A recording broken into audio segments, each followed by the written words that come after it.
నటి లావణ్య త్రిపాఠి ప్రేమలో పడిందట. అది కూడా ఒక బడా నిర్మాత కొడుకుతో. ఇప్పటికే ఈ విషయం తెలుగు సినీ పరిశ్రమలో తీవ్ర చర్చకు దారితీస్తోంది. 2012వ సంవత్సరంలో సినిమాల్లోకి వచ్చిన లావణ్య త్రిపాఠి చేసింది కొన్ని సినిమాలే అయినా తెలుగు సినీ పరిశ్రమలో తనకంటూ ఒక ప్రత్యేక గుర్తింపును తెచ్చుకుంది. ఉత్తరప్రదేశ్కు చెందిన ఈ మోడల్ తెలుగును నేర్చేసుకుంది. అందరితో ఇప్పుడు తెలుగులోనే మాట్లాడుతోందట.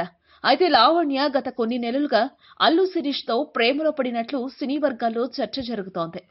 ఒక ఫంక్షన్ కి వెళ్లినప్పుడు వీరిద్దరి మధ్య ప్రేమ చిగురించిందట. దీంతో ఇద్దరు మెసేజ్లు, చాటింగ్, అప్పుడప్పుడు రెస్టారెంట్లో కలవడం లాంటివి చేస్తున్నారట.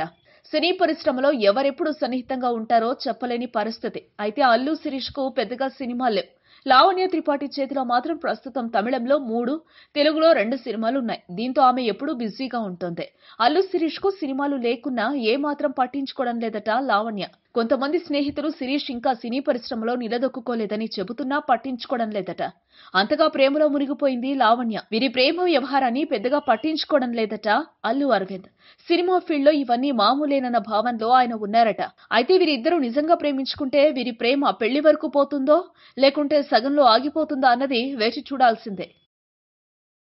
ఈ వీడియోపై మీ విలువైన కామెంట్స్ ని మాతో షేర్ చేసుకోండి. అండ్ ఇంకో విషయం, సబ్స్క్రైబ్ చేయడం మర్చిపోకండి.